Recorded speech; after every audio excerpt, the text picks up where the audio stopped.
Il existe un sport qui s'appelle la glima. C'est une forme de lutte traditionnelle propre à l'Islande et que les jeunes pratiquent encore aujourd'hui. L'Islande offre de nombreux circuits touristiques, certains couvrant une grande partie du pays, d'autres une région particulière. Le pays vous propose des voyages traditionnels, mais aussi des voyages complètement différents de ce que vous avez pu connaître ailleurs. Pour les amoureux de la nature, nous avons des paysages impressionnants, des champs de lave récents, des cascades rugissantes et des glaciers majestueux. Il existe aussi des associations touristiques islandaises qui organisent toute l'année des excursions d'une journée, d'une fin de semaine ou pendant les vacances. Ils mettent notamment l'accent sur la marche. Les circuits d'hiver en Islande sont inoubliables, ski pour les débutants autant que pour les experts, sorties sur les glaciers en autoneige ou en motoneige, de la pêche sur glace et beaucoup d'autres. Nous pouvons faire des vacances actives, c'est-à-dire du rafting, randonnée pédestre, excursions sur les glaciers, pêche, équitation, sorties en bateau, observation de baleines, natation et du ski d'été. Certains endroits d'Islande sont un paradis pour les ornithologues. On y voit une grande variété d'espèces d'oiseaux marins, comme la plus grande colonie de petits pingouins existants au monde.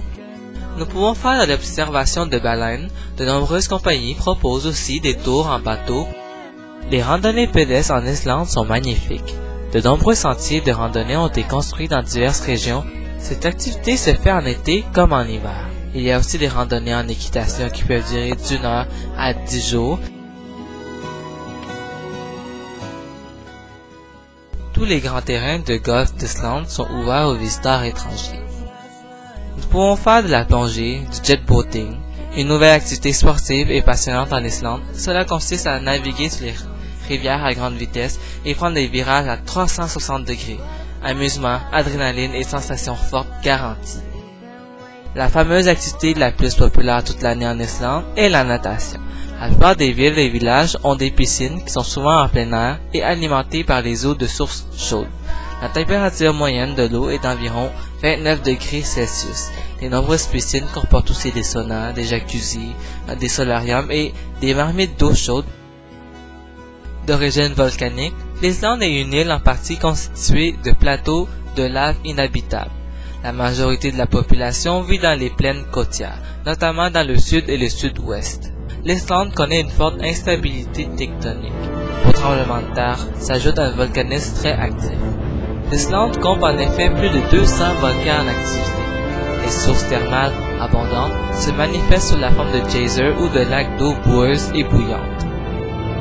Près de la ville d'Akureyri tombe Godafoss, l'une des plus célèbres et des plus impressionnantes chutes d'eau d'Islande.